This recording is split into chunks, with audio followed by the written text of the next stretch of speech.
So, welcome everybody to 52 Living Ideas. Today is Comprehensivist Wednesdays. What we're doing today is we're sharing our comprehensivist journeys, books, heroes, and experiences. So I'm going to invite any of you here today to go ahead and speak up about your own comprehensivist journey, like a favorite passage from a book, a hero, and tell us about which of these books or heroes have inspired you, given you powerful insights. So we're looking to hear what is the prime mover for those of you. Maybe we can, I always like when we do these because I get a whole new list of books, which is always fascinating. So with that, so what we'll do is we're going to go through, give folks, you get about 10 or so minutes to chat on your insight or what it is you want to share with us. And then what we'll do is we'll go ahead and go out in some breakout rooms so you guys can discuss amongst yourselves what we've heard here. And then we'll come back here together to close out. Okay, so who would like to go first? Is there somebody who wants to go first?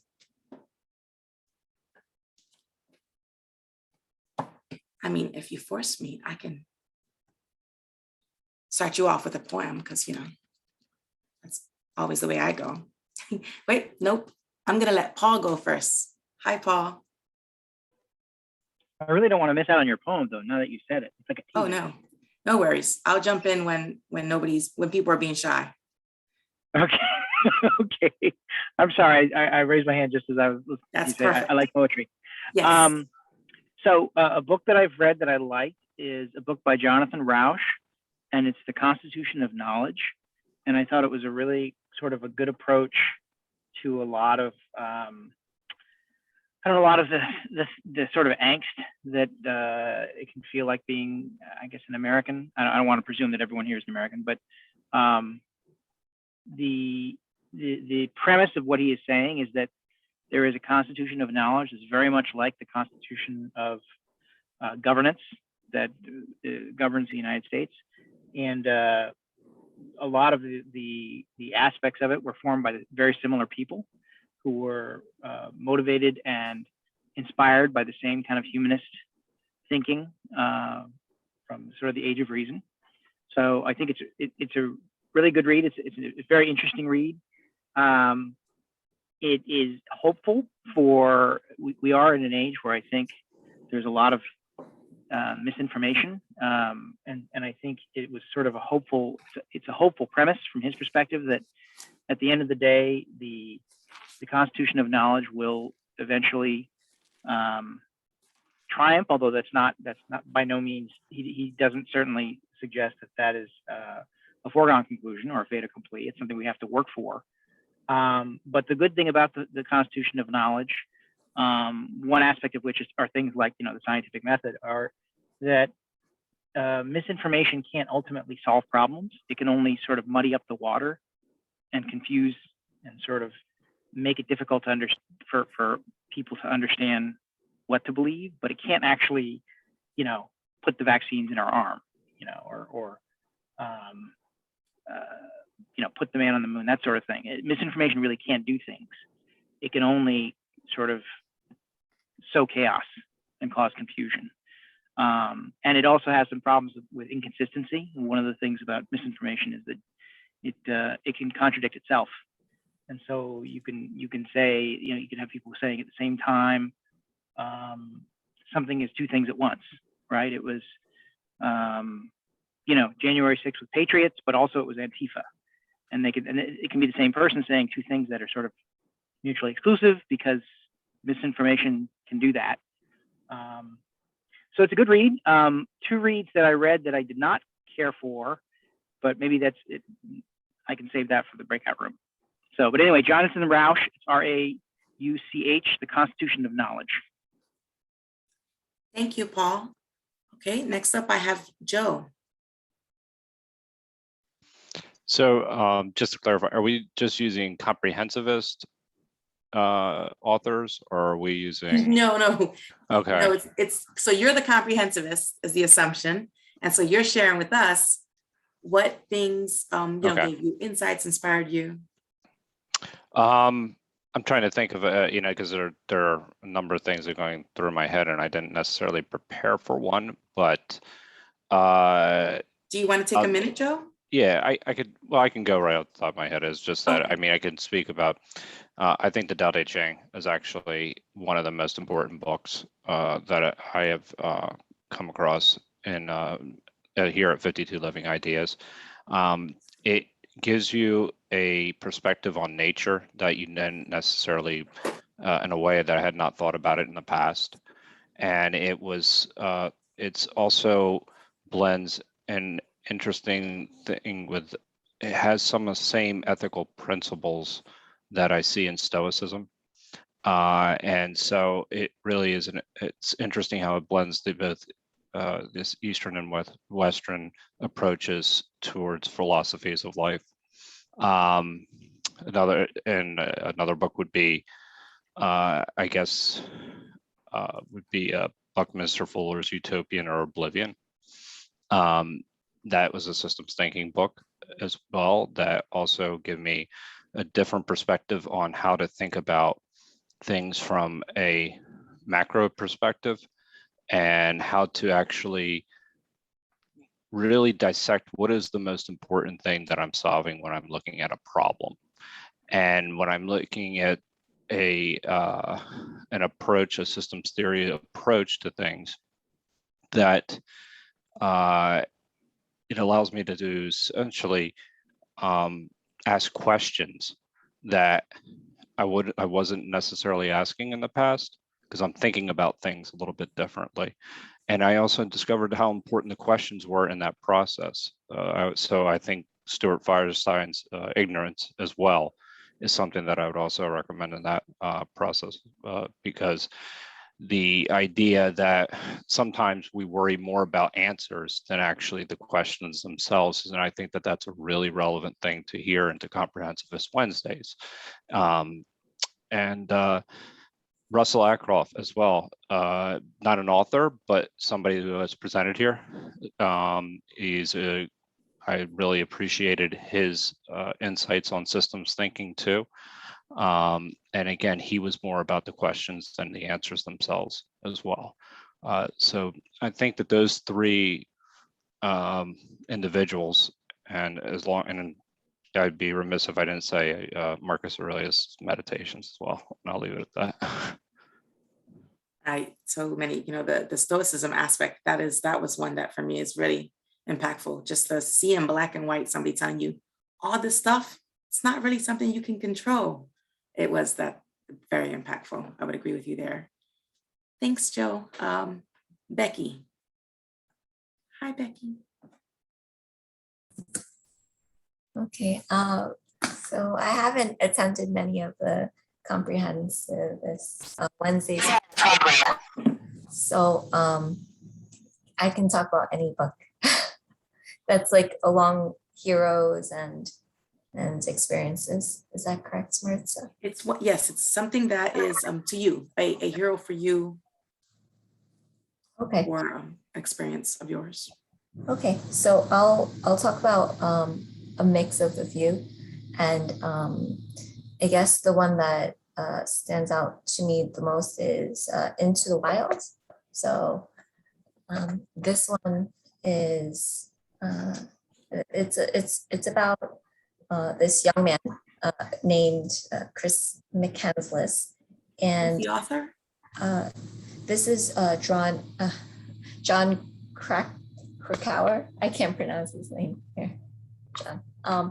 So the young man, after graduating, he basically disappeared. He changed his name, gave his entire balance of his savings account to charity, abandoned his car and most of his possessions, burned all of the cash in his wallet, and went making a journey off into Alaska to live on his own. And the reason why I picked this book is because I discovered this while I was in university, and so much of what he had experienced of the disillusionment with society and like the cutting off of everyone to himself. He wanted to live on his own.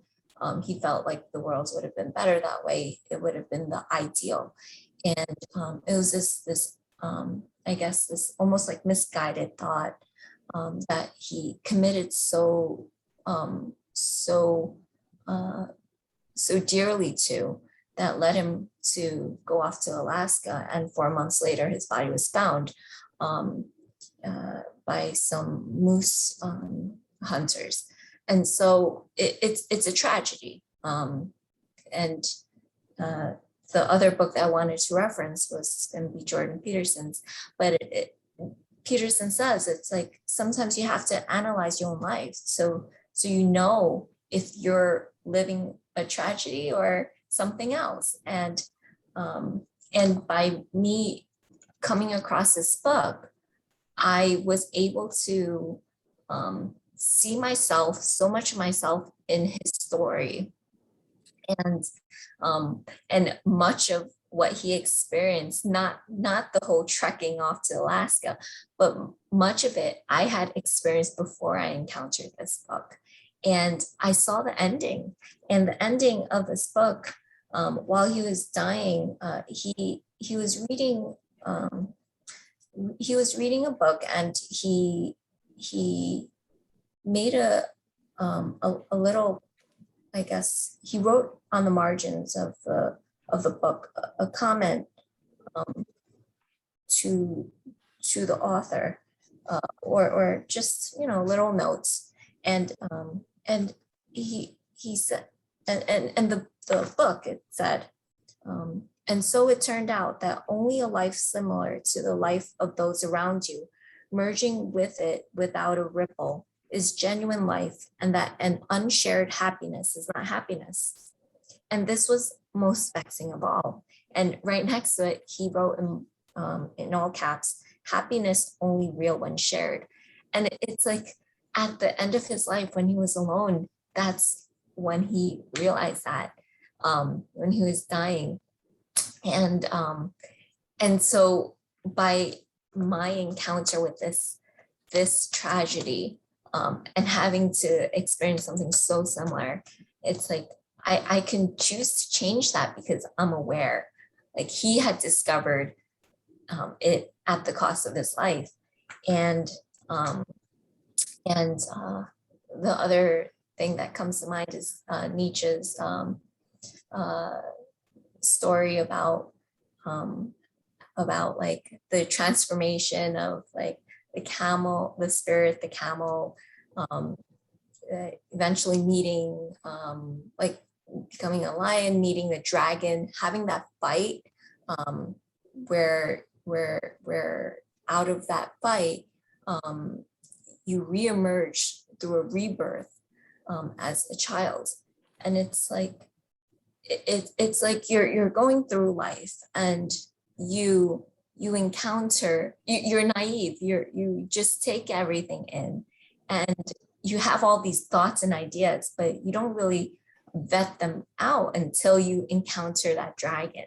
And through that dragon, it's like you come out, you can and you hope that you're successful, but if you are successful, then you reemerge through a rebirth, and you're transformed.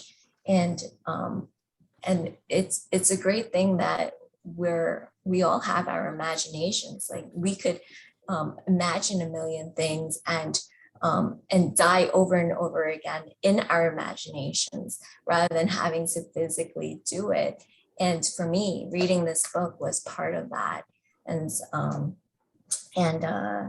so one more quote from Peterson about rebirth, and that's the phoenix is a fowl that can die and be reborn forever.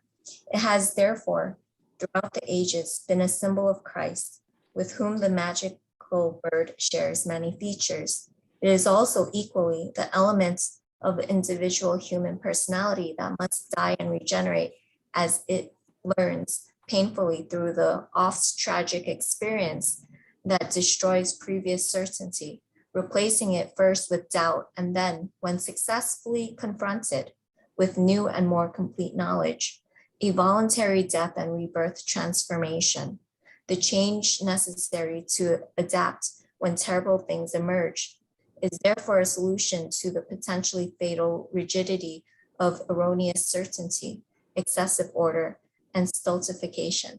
And so I guess like with the whole topic of like hero and experience, I really saw a lot of my own hero's journey through into the wilds through Chris McCandless, and this is a true story. So and thank you. That's it. Thank you, Becky. That was great. I have Dave up next. And I'll even unmute myself. I want to talk about a biography of Harry Truman by David McCullough. And I could talk all night just about David McCullough. He's a famous historical novelist, and he doesn't just write dry history, he writes it to be very accessible. You may have heard his one of his books about the Brooklyn Bridge, and of course his biography of John Adams was very famous as well. But Harry Truman is very special to me. I grew up in Topeka, Kansas, and about 30 miles to the east is Kansas City, and on the other side is Independence, Missouri, where Harry Truman grew up. And about 30 miles to the west of me is Abilene, Kansas, where Dwight David Eisenhower grew up, who's actually born in Texas, but we claim him as a Kansan. But in that era was a great transformation of America, of the United States. And Harry Truman's biography is very much a history of the first half of the 20th century in our country. Because Harry Truman grew up on a farm. I believe his father died when he was a teenager, so he took over the farm or whatever. And he fell in love with the daughter of a rich family in Independence, and they told her to stay away from this worthless guy. But he was after her anyway. But he went off to World War I, and he was a soldier, well, actually an officer there of a Missouri regiment, and nobody knew anything. No one had any experience. And I think the first night or two, they came under fire, and everybody scattered. And Harry Truman started cussing at them to get them back in order to fall in. And he became famous for his foul mouth. But he had got a job in Kansas City, and their political structure, what we would call a county commissioner, is actually called a county judge. So wasn't a legal judge, but an administrator. But Kansas City was very corrupt at that time, under control. It was called the Pendergrass family. But one of the guys in his platoon in World War I in Europe was a nephew of the Pendergrass family. And he came back and told his uncle, "You got to give this guy a job. He was wonderful." So that's what Harry Truman did for a few years. And then a Senate opening came open, a United States Senate, and they decided to put him up for that. And when he came to Washington, D.C. as a senator, it was very suspicious because they knew he'd been part of this corrupt machine. And everybody thought, well, Harry Truman's corrupt too, and he's going to be terrible and miserable. But what really made him reputation, in World War II, he started a commission to investigate war profiteering of the contractors and the large corporations making too much money in the war effort. So anyway, when Franklin Delano Roosevelt was getting ready to run for his fourth term, in a smoke-filled room, the Democratic establishment insisted that Harry Truman should be his vice president. And not everybody knew, but they knew Franklin Roosevelt was in very poor health. And sure enough, after taking office, I guess in January or whatever, in April, Roosevelt died. And Roosevelt had told Harry Truman nothing. He'd taken his picture together. They had lunch one time, just to look like, publicity that they knew each other anyway. But, the other thing was Harry Truman only had a high school education. And what his comment was, yeah, but I read every damn book in the Independence, Missouri library. It was more of his colorful language, but very much a self-educated man. But he took over, and it was very interesting. After Roosevelt died, he called up Eleanor Roosevelt, Mrs. Roosevelt, and said, Eleanor, is there anything we can do for you? And she said, Harry, you're in the spot now. Is there anything we can do for you? But Truman knew nothing about the atomic bomb, which he had to make was a very tough decision about that. But as the years went on, he got us in the United Nations. One of the great things I always like to tell people about is he wanted to have integration in our country. That's, we've always had racial problems. And he tried to get legislation through, and of course it wouldn't. But he said, by gosh, I can integrate the Army. And of course, they'd done studies in like the first part of World War II in like 1942 or 43. And 3% of the white soldiers said, yes, they would agree to work with a Negro soldier. And Harry Truman said, I don't care, do it anyway. And then he had to run for re-election in 1948. And you can see the picture of him famously holding up the New York Times newspaper with the headline, Dewey defeats Truman, which is what everyone assumed. But he went on this whistle-stop tour, stopping all these small towns. And there's a famous story in the book that he was out there glad-handing with these old farmers. And this farmer had a horse. I think it was a horse, might have been a mule or whatever. He said, President Truman, is this a good horse or not? And Harry Truman said, which end do you want me to check? We all know about, whether his teeth are good or whatever, but you check the back end to look and see if his exhaust pipe is in good order, or whatever. And so the old farmer said, by God, that guy knows what the heck he's talking about.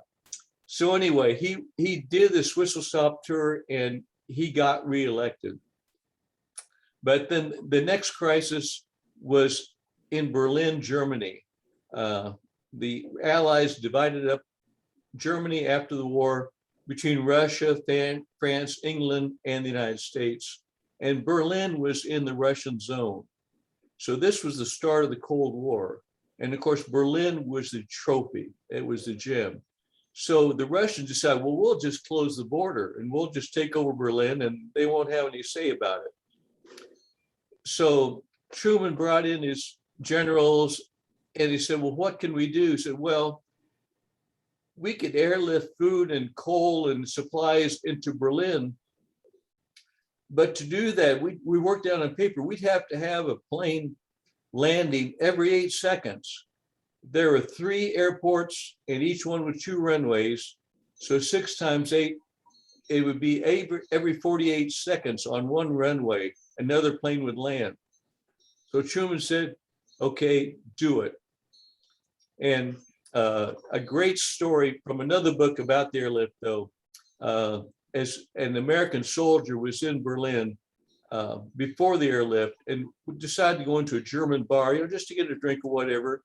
And the Germans in the bar said, you Yank, get the hell out of here. And, but he went in the same bar 2 months after the airlift started and said, come over here, Yank, the drink's on me. But the people in Berlin were consuming more calories than people in London. It was so successful. It was unbelievable. So after a year, the Russians gave up and let us have access to Berlin again. And the one other thing he was really famous for was a steel strike. And of course, being a Democrat, he was very much for the unions, and the unions wanted more money, wanted higher pay and things. But Harry Truman realized we had to have that steel so we could build our country. So he got everybody together. He told the Union guys, I tell you what, unless you go back to work, I'm going to send in the Marines to make the steel. And that was the famous quotation, I'm going to send in the Marines. And they said, well, that's illegal. You can't do that. He said, well, just watch me. Well, sure enough, the Union guys said, well, tell you what, we'll go back to work.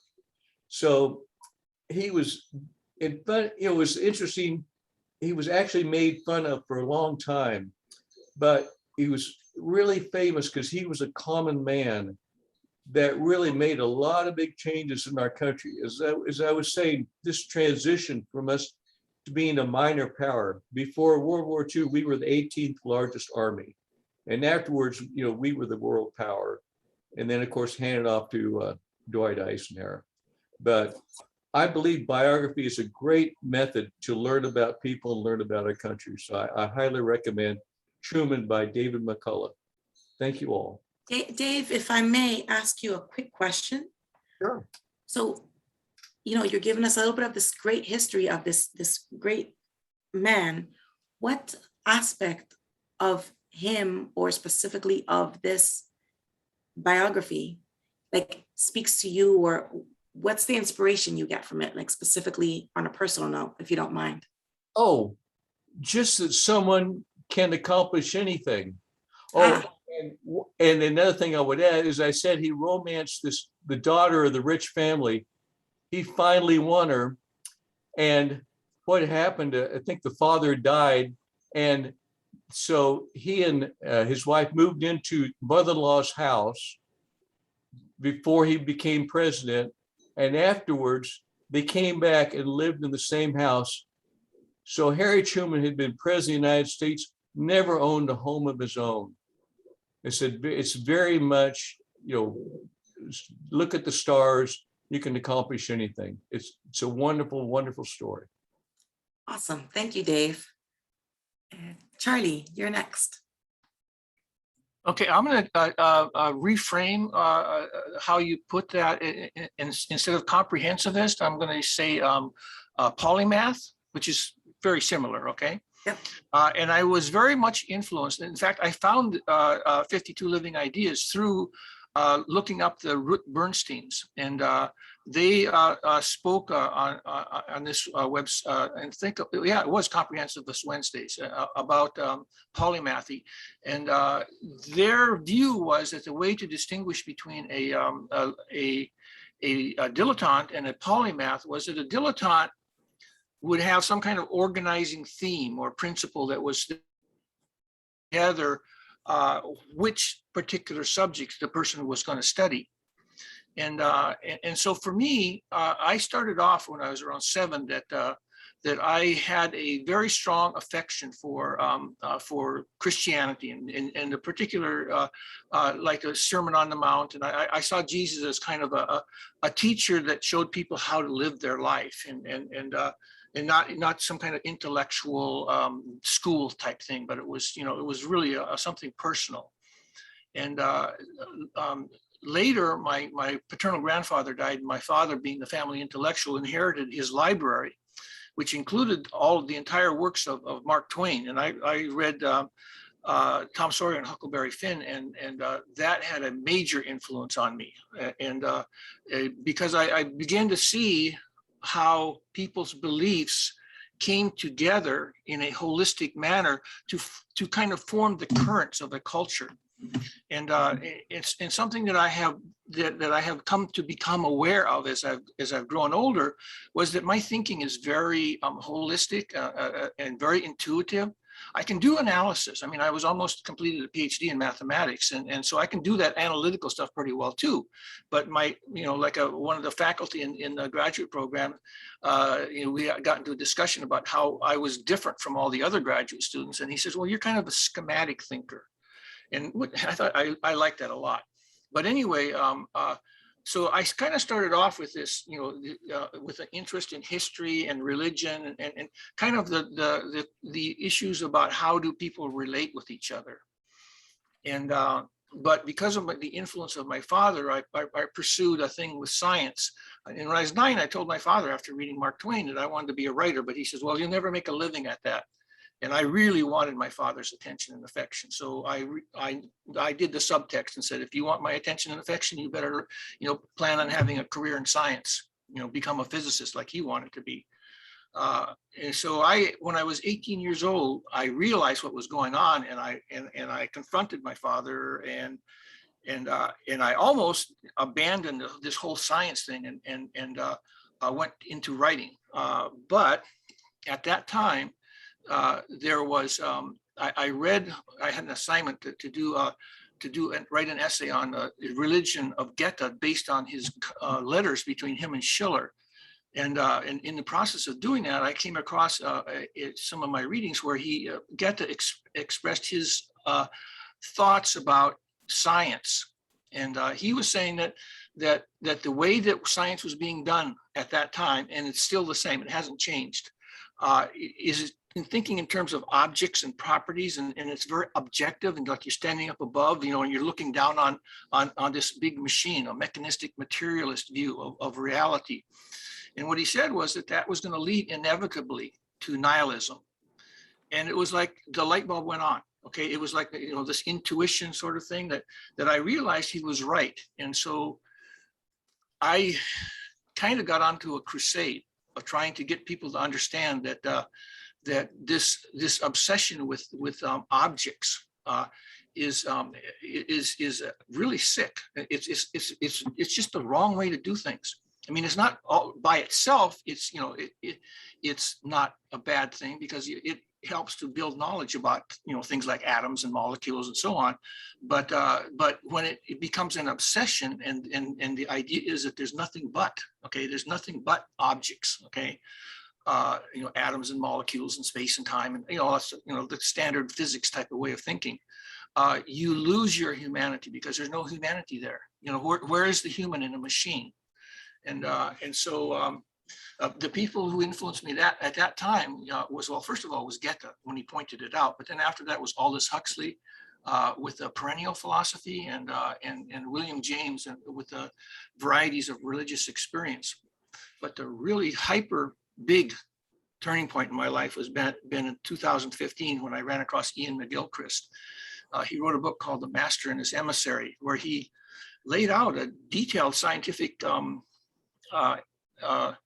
exposition of the different ways that the left brain and the right brain process reality, and so that's when I realized that it was like I knew that when I was in high school, but I when I tried to explain it to people, I'd get this vacant stare, like they didn't know what the hell I was talking about, and they just kind of wrote me off as some kind of weirdo, but Ian McGilchrist comes along and he goes into all this neuroscience evidence to show that, there is a real big difference between the left and the right brain, and that the right brain is more holistic, and it's all about relationships and things like that. And whereas the left brain is more like this objects and properties way of looking at things, want to break things down into representations of little things, okay? And so that, and then they get in, the tendency is to get into a point of view that the sum is, the whole is the sum of the parts. So you start off with atoms and molecules and so on, and then reality is nothing but, reality is nothing but a bunch of atoms and molecules or quarks if you want to go into fundamental particles. But a lot of physicists, that's the way they think. They think that all of reality is nothing but atoms and molecules and elementary particles. You're going to get into detail. And so that way of thinking leads inevitably to nihilism, which is the view that there is no such thing as right or wrong. There is no purpose to life. It was, Camus said, life is absurd, okay? And a lot of people in existentialism committed suicide because that view, that nihilistic point of view didn't speak to their heart as living, breathing, flesh and blood human beings, okay? And so, a lot of them committed suicide. And because that type, if that's reality, excuse me, I'm checking out. And so anyway, that's kind of been the unifying theme of my polymathy has been trying to draw attention to people that that this way of looking at the world is scientific. The traditional scientific way of looking at it leads to domination and control and manipulation. So we look at the environment as a resource. We look at the environment as someplace that we can mine for minerals, and we can, have plants for crops and so on. And so you get into this really mechanistic way of thinking, and you have these what do you call it, factory farms, where we have chickens inside of little cages, so they can produce their eggs, and you have pigs in these pig farms that the inhumane treatment is just appalling. And so what this way of thinking is, it destroys your sense of humanity. And so like I said, when I was 7 years old, I was a really big fan of Christianity, and that sensibility of having an idea of that as human beings, that there is something more. What that something more is open to discussion, but the idea that everything is just matter and particles and stuff like that, that's a guaranteed way to go to hell. And so but anyway, I'm really glad that Ian McGilchrist came along with his book, The Master and His Emissary, because he totally nailed it. Anyway, that's my diatribe. Thank for you, today. Charlie. Hey, and guys, just really quick, so you guys know, next week for Comprehensivist Wednesday, Charlie is actually going to be leading a discussion for us on this exact book he just spoke about, Ian McGilchrist, and the book is titled The Master and His Emissary. It's already posted, so you can see the read up, and there is I think there's a video that we're asking if you have time to read. So something to look forward to for next week. Okay, next up, I see Judith. Thank you. I just want to mention a couple of books that influenced me and why. But I want to start with actually with Carl Sagan, and how, when I was young and his series came out on PBS, it just opened my mind so much to a world beyond the small things that seem to occupy me and the news, so he had such a beautiful way of bringing that world of science into everyone's home so that anyone could understand in the most beautiful way. So I have very fond memory of that, and I can't say specifically this or this. It was just this, the whole effect of it was kind of opened my mind a lot.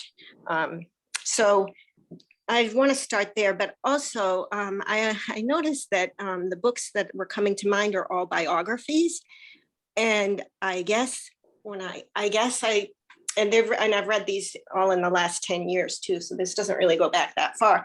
But they're books, they're just like certain biographies. A good biography that touches you in a way is better than a self-help book, because for me, because it just shows you how a person can navigate the world successfully in adversity. So two of them are World War II books. One is the Unbroken. It's a World War II survival story. It's actually a biography by Laura Hillenbrand about Louis Zamperini's quest to go to the Olympics. And he was a very poor kid and also a little bit unruly. But then he got caught up in World War II. He was in an airplane, went down in the Pacific, was on a life raft for a couple of months, or I think a month and a half anyway, almost starved, with some other people on the boat who couldn't handle it. So they couldn't, mentally handle it. So they died. I don't remember, one of them really couldn't mentally handle it, and had hallucinations. And so I just seeing his strength, and then he was caught by the Japanese and he was tortured, and I couldn't imagine anything worse than that. But he drew from some inner resilience to get through everything. I found it very inspiring. But not something, it's a little too extreme. So not something that I just something inspiring, but not something I could draw from directly to my life. Exactly. The other one was The Boys in the Boat is another story about during the World War II, kids, these young men in the West Coast, very, very, poor compared to the Princeton and Harvard kids that were on crew teams, and they were just trying to win races and get to the 1936 Olympics, and just the hardship that they had to go through. So we were reading this book, Flow, right?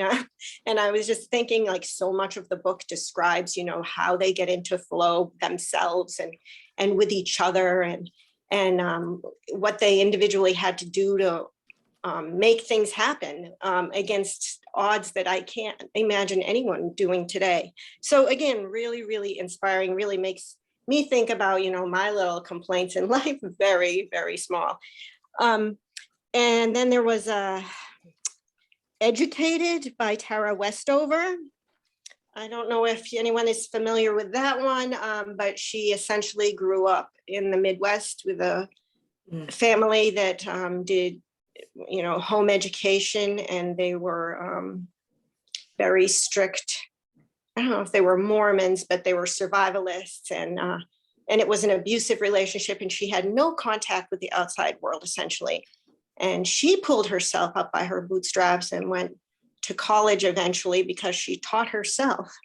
And she had a family environment that was very challenging. And then she ended up going to Harvard and Oxford and everything. And this is really a recent book, and she toured, and I think I watched every single video clip of her talking.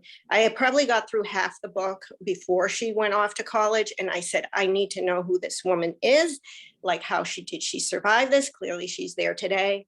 So that one, actually, I found lots more parallels to my own life, and I felt like she had an outsider's perspective that was really a gift. Through all her struggles, it gave her a gift to be able to see things the way most of us can't from the outside. And I really like that about her, to overcome and to make mistakes as she navigated in the world, and because she had been brainwashed in a lot of ways, but she figured it out. So lots of resilience and determination there. Okay, one more autobiography. This one, it was written in, I think, 1980. It's called Tracks. It's about Robin Davison's experience. I think it's Robin Davison's experience training camels and trekking across Australia just because she wanted to. It was a challenge she wanted to take. There was so much sexism and all kinds of things that she had to navigate. She did this on her own, and then she went on to study nomad tribes in Australia, India, Tibet, somewhere else also, but completely self-educated. And I found her fascinating again because it was something that she just chose to do herself. It was her own drive and tremendous determination to overcome physical, discomfort and hostilities of people, and just to navigate all that. I just thought it was fantastic. Those are the books. There's one other person, though, as a theme in my life. I don't know if it falls in here, but I think it does. And that is the musician Bob Dylan. I just find his whole stories and his whole catalog from the early 60s, late 50s, all the way to the present amazing. And that, he's always been true to himself. And so I feel, I don't know, I read his autobiography too. I just feel, as an example of an artist, again, he could throw off cloaks that he put on himself. He tried things on, and then when he was ready to throw them off, people weren't ready to let him do that, but he did anyway, and he explored new avenues, and that is why he just kept his creative process going. So he, to me, is an example of how one can keep a creative process going if one is willing to, take risks and not always just not live within confines. I mean, I don't think it occurred to him to live within confines. He just did what he wanted to because it interested him and experimented with music. So I know he's a famous guy and everything, but I still think that there is this story here that's quite remarkable. Thank you, Judith. Okay, next up I have Mike C, followed by Mike Amodi. Go ahead, Mike. Hi, guys. Thank you for letting me participate. I'm not sure if I'm as well prepared as the previous speaker or speakers. I'm kind of late coming in, but thank you for the time. So just very quickly, I was reading through my Goodreads. One book that I read that I really enjoyed was by Tom Rice, R-E-I-S-S, called The Orientalist. And this is a true story of a fellow who grew up in Baku, Azerbaijan, right as the Bolsheviks came to power. His father owned some oil rigs. This was the first place that oil was really first developed as a resource. So there was a lot of money overnight. It went from a dusty provincial Ottoman town to having the first opera house in east of I think Budapest. Or and what happened in his life was he was forced to flee with his family, and then he went with I think his mother actually died in a Tsarist prison because she was a Bolshevik. And his father, they made their way to Paris via a circuitous route in the Middle East. And then, his father died. He was trading off the interest in these oil rigs when people thought the White Russians would take back power, so he could actually leverage that for money.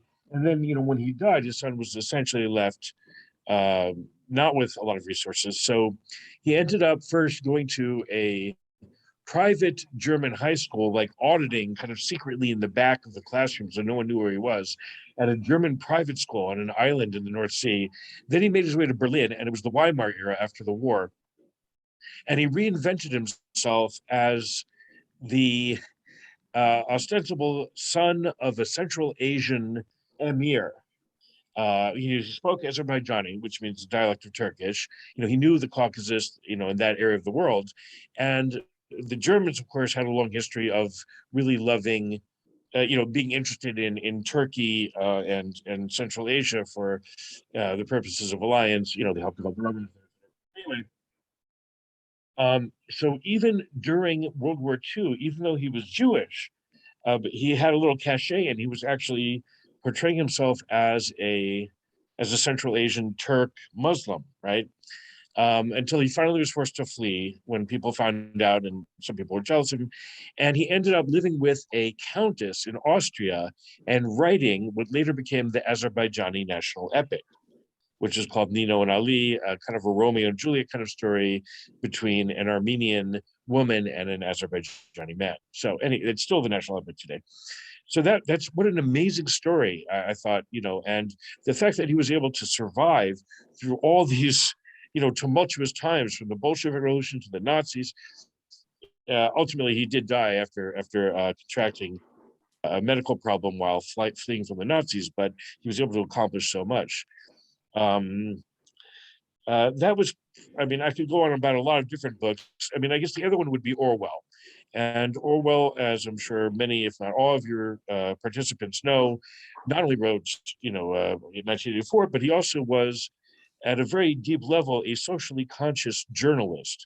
And one of his more interesting books that I read a few years ago was Down and Out in Paris, London.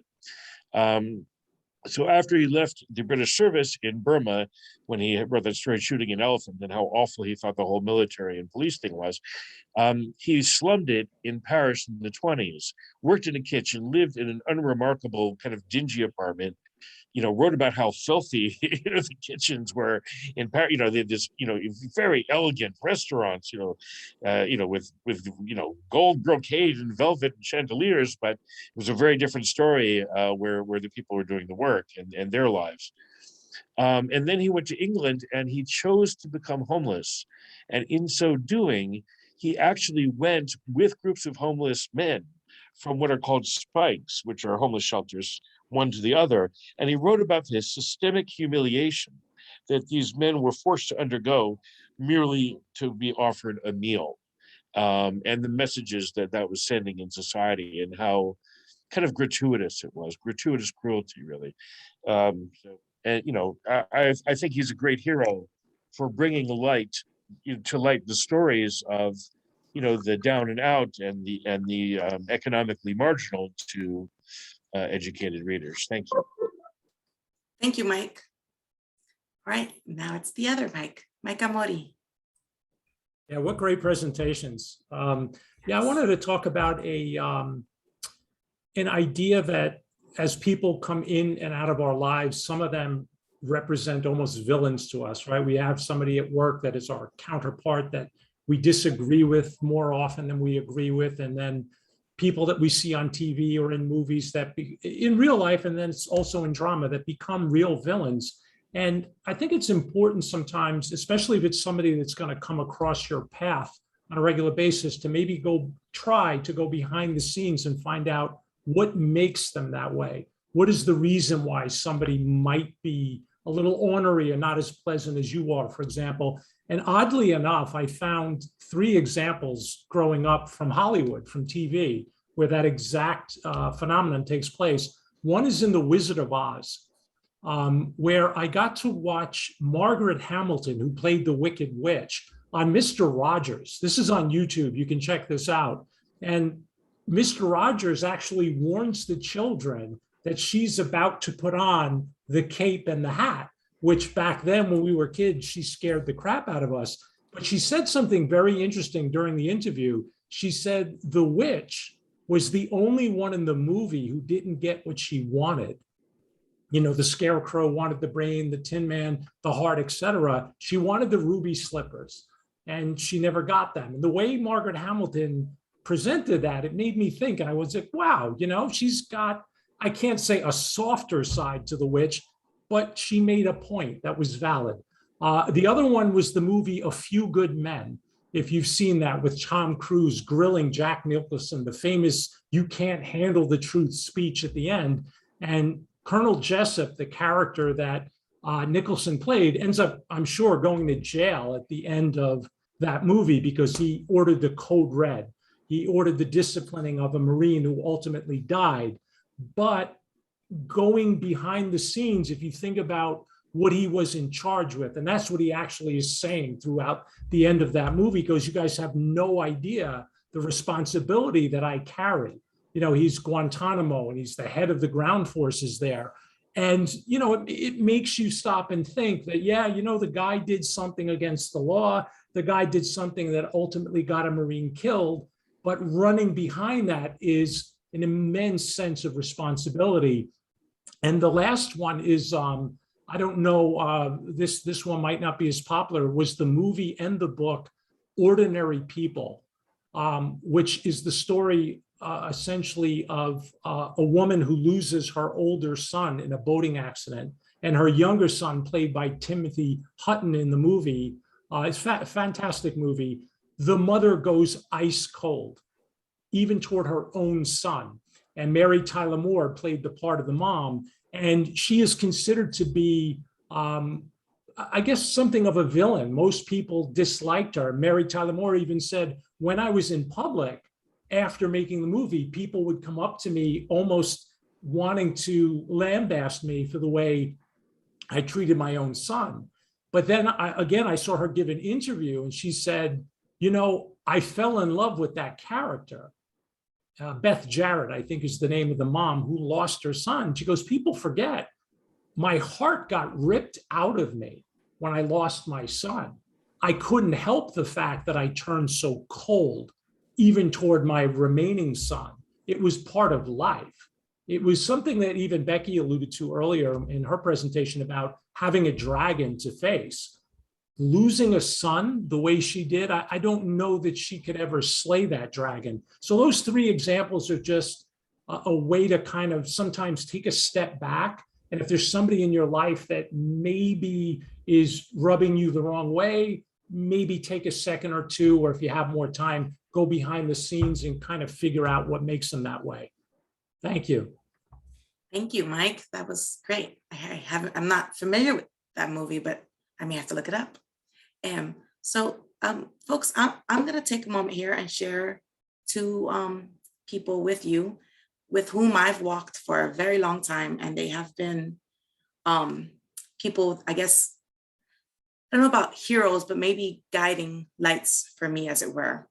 And I feel like they probably don't have very much overlapping, and you probably will be surprised to hear, and this may be your first time ever hearing both these names in the same sentence. So that could be fun. So the two people I'm going to talk to you about today are Emily Dickinson and Ayn Rand. I know, strange bedfellows, right?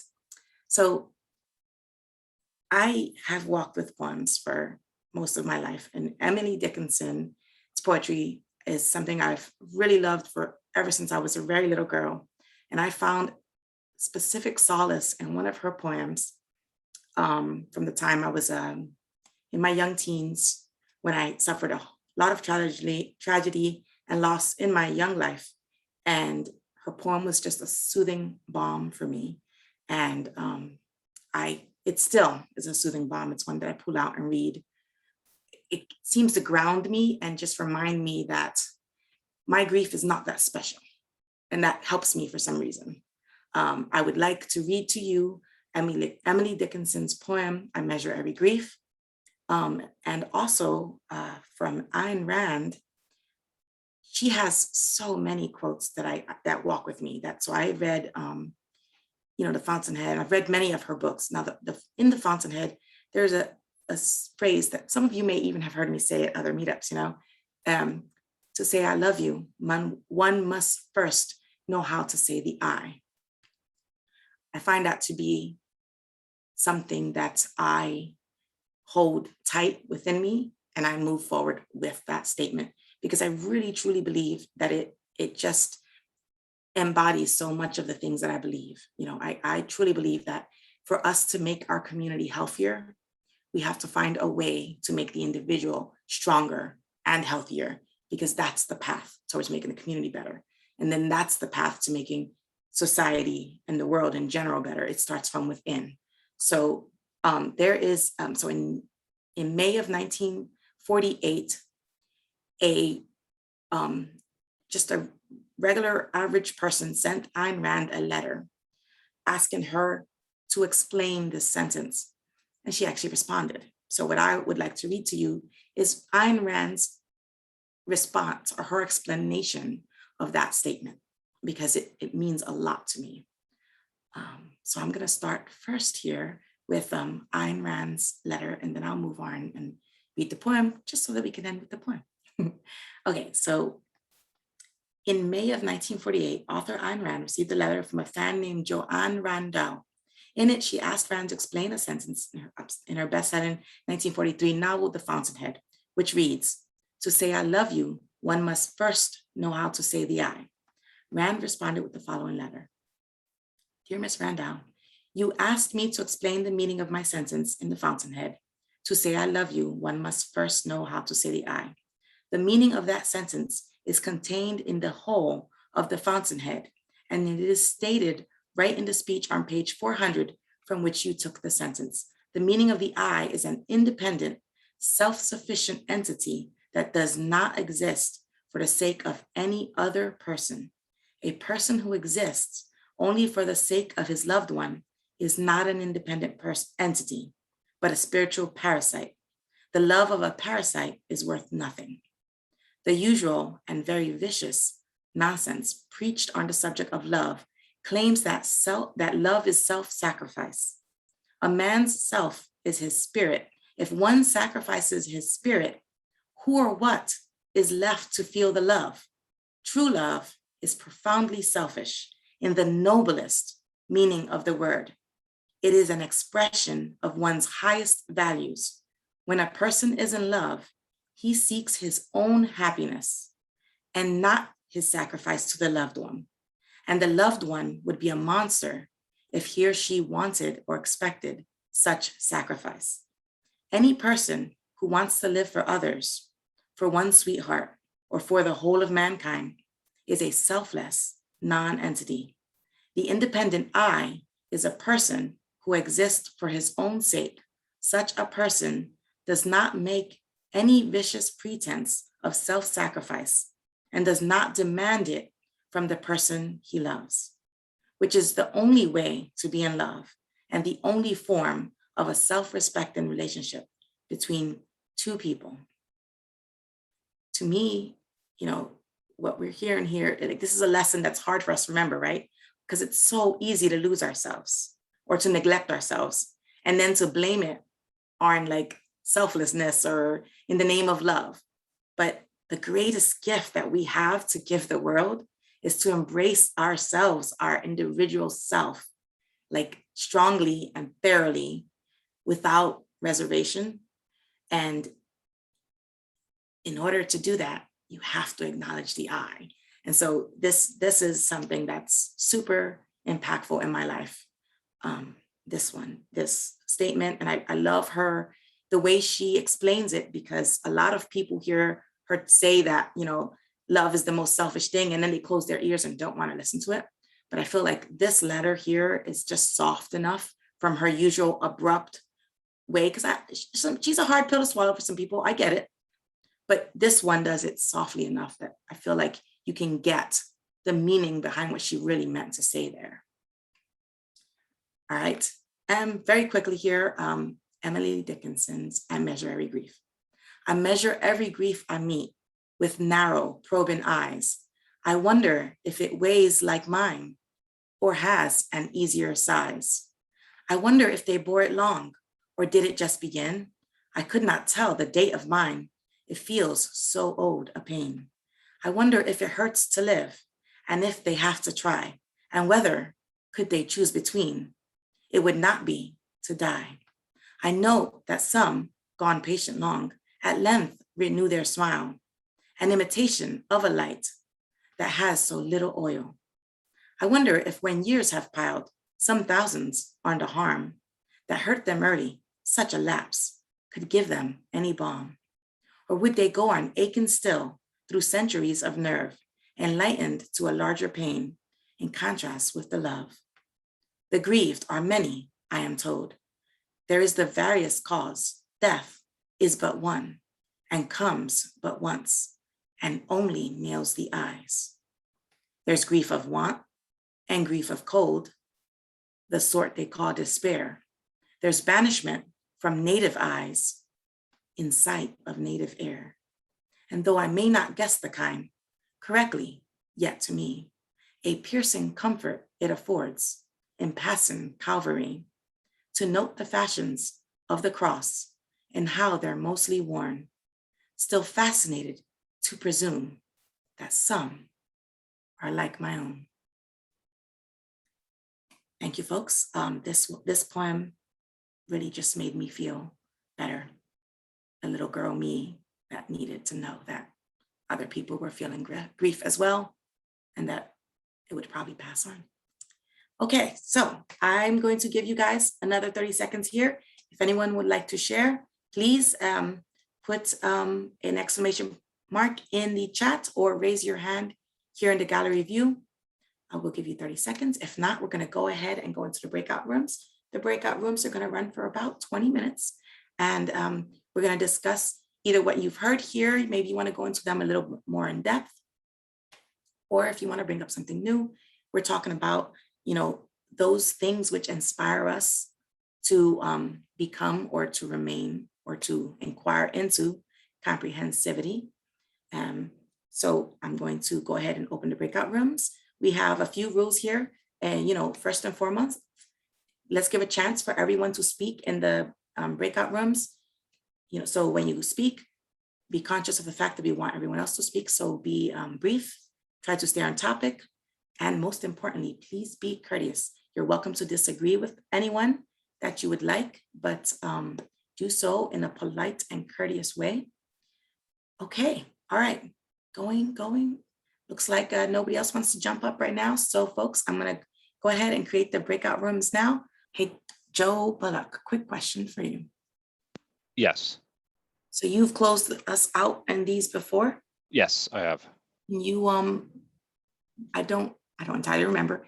Is it okay if I ask people to give me their closing comments on all the, Sure. I mean, if you want to do takeaways, yeah, if everybody wants to go around and maybe share some of the takeaways they had from the breakout rooms. right? And So I then, was like, I don't think lightning round questions would work for this format. no, no, you'd be questioning an individual. So Right. I mean, what about your experience now? But sure. That's what I thought. Figured I'd double check. I mean, I guess you could ask questions about polymathy, but I think people's takeaways would probably be more appropriate. That's my All right. opinion. Sure call. All right, no, I think we're gonna do takeaways. So Okay. go ahead and type an exclamation mark if you'd like to speak. Let us know maybe, what intrigued you most today. What are your thoughts, suggestions? All comments are welcome. All right, go ahead, Joe. So, I mean, I really thoroughly enjoyed everybody's takeaways. I love the poem that you shared, Maritza. There was also a poem that Becky had shared in our breakout room that was also, incredibly moving. One of the more interesting things that I would taken away was from Charlie, a little bit of the idea of when speaking a little bit about how these meetups may have changed the way I look at things. And I said I started to look at principles in a different way and how to state them very simply. And he had brought up the idea of how there's Einstein's theories of principle theories and constructivist theories, and making that distinction of how there are generalizations like the second law of thermodynamics as a principalist theory. And then you have constructivist theories that sit underneath that have constraints based off the principles. But that's similarly how I've been approaching problems as a whole, as a kind of becoming a comprehensivist, is that you start to take principles, try and state them as simply as possible in a domain that you had not previously had a lot of knowledge about, so that you're able to then connect the dots. And that's really kind of critical when you're thinking about something that you maybe hadn't approached before. So I thought that, to me, and I appreciate Charlie giving me, I had that intuitively, but just giving me those extra definitions as to the way I was thinking. But I think that really captures even some of the things that I was talking about with the systems thinkers that I found to be so interesting and enlightening in this series. So those are my major takeaways as well. Great job, Maritza, and I also I really like ordinary people, Mike. I just had to say that. I really, but it took a toll on me. It is one of the more emotionally draining films that you'll ever watch. In fact, I'd say ever, period. So yeah, that was also interesting as well. So thank you, everyone. Thank you, Joe. Next up, Dave. Yeah, thanks, Maritza. I've been kind of advocating for a biography night a while ago, and I was pleasantly surprised that quite a few of us talked about biographies.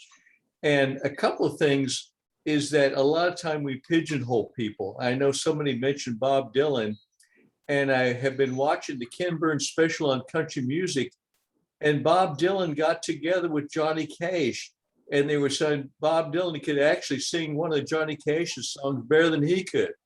But, you think of Bob Dylan with the hippies in the 60s and this, that, and the other.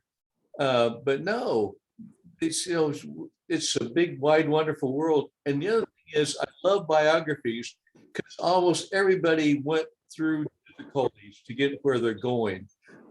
We get the impression that all these stars, they just stepped out in the spotlight and it was just all automatic pilot, or maybe they were on Dancing with the Stars or whatever. But no, most of them had difficulty and had people helping them, mentors and everything else. That's one reason in particular I really enjoy reading biographies as much for inspiration as almost anything. And another comment is I almost used to always think that everything had to be nonfiction, that fiction was all just made up, so who cares? But I realized that no, you can really tell a good story and make a good point in fiction and make a change opinions. But anyway, good to see everybody tonight. I hope everybody enjoyed this session. Thank you, Dave. I really like your comments on biography. They're really impactful. I love hearing that. Thank you. Next up, Mike C. Hi, guys. I just wanted to share a quick quote by one of the great rabbis of history, Rabbi Hillel, who said in one of his more famous writings, "If I am not for myself, then who will be for me? But if I am only for myself, then what am I? And if not now, when?" So it's not quite a Zen koan, but it is something that is provocative and talks about the tension that exists between standing up for oneself and pursuing one's own goals, and at the same time recognizing the importance of connectivity and the dignity of others. The reality is, of course, that in my mind, for a healthy person, both are necessary. Thank you. I agree 1,000%. It brings to mind the constant struggle between finding that perfect balance between individual and community, and remembering constantly that it's not an either or question. Thank you, Mike. All right, folks, anybody else type exclamation, raise your hand if you want to jump in here, give your takeaways, last thoughts, comments, that one poem you just remembered that we just have to hear. Anybody? All right, folks, going once. Oh man, I'm gonna end this early. I don't know if that's gonna like be negative on me. We ended early last night. Okay, phew, I don't feel so bad. But you know what I'm gonna do? I'm actually gonna cheat. I'm gonna give you guys a teaser of some of the things coming up here in the 52 Living Ideas. So some events coming up is so tomorrow we are doing every other week. We're going through the book Flow, the Psychology of the Optimal Experience. We're going chapter by chapter every other week on Fridays, except for this week. This week we are moving it to Thursday at 7 p.m. So it will be tomorrow. It's going to be myself, Joya, and Ash are going to be your panelists. So we'll be walking through together for that one. And then on Thursday at 9 p.m., where it's, Thursday is Jordan Peterson Thursdays. We're still going through the Bible series. So this one on Thursday is the Father of Nations. Wait, nope, Jeff. I'm going to pause because Jeff has some takeaways for us. Hi, Jeff. Welcome.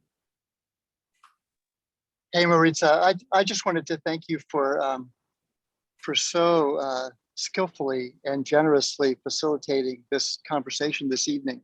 I think we all found it very rich, and the tone, as well as the way that you introduced it and then facilitated it, I think allowed each of us to go very deep with what these things meant to us personally, and to hear such rich and diverse perspectives on a person as an individual, and in our relationships with each other, and in our sense of the purpose of our lives, and maybe of life itself, and the kinds of things that we might seek to collaborate to achieve, and why, what it is that we're trying to gain by benefit or experiences as a result. Just the combination of all those things, as well as the depth that people went into them individually, was very much kind of invited and you kind of held a space for us to do it. What I call, you kind of held the container for us to be able to do it. And I just wanted to tell you how much I really not only kind of recognize that, but really was grateful for it. So thank you for that. Well, thank you, Jeff. And when I would like to voice my thanks onto you, because really, this was so amazing and full of depth because of all of you. I'm only one. I can't do anything. It's all the rest of you. So thank you. I really did thoroughly enjoy everyone's share. And this was really an amazing, amazing evening. Thank you all for the kind words. My head's gonna get too big for the screen. Okay, but wait, there's more changes this week. So I just want to tell you them really quickly. For those of you who follow us, speaking of, well, okay, it's not a biography, it's an autobiography. Louis Sullivan's Autobiography of an Idea. We're doing chapters 8 and 9 this Saturday. We meet every Saturday, usually at 2:30. This Saturday, we've moved the time to 4 p.m. So we're just trying to make sure you guys are awake, apparently. So that's happening Saturday at 4 p.m. Also at 4 p.m. is the Asian Philosophies History, of Chinese Philosophy. So unfortunately, we have to decide which one we really want to attend. Well, I don't get a choice. I am the panelist on the Louis Sullivan event. So I kind of have to go to that one. And then we have, so then that gets us through for this week. So as always, folks, I really do love sharing time and space with you. And I look forward to seeing you all at the next event we share together. Okay, everyone have a fabulous evening. Thank you. Anyone want the mic back for 2 seconds? Nope. All right, folks, thank you so much. Have a great night. Thank you. Good night. Thank you, Sadie. Bye. Thank you.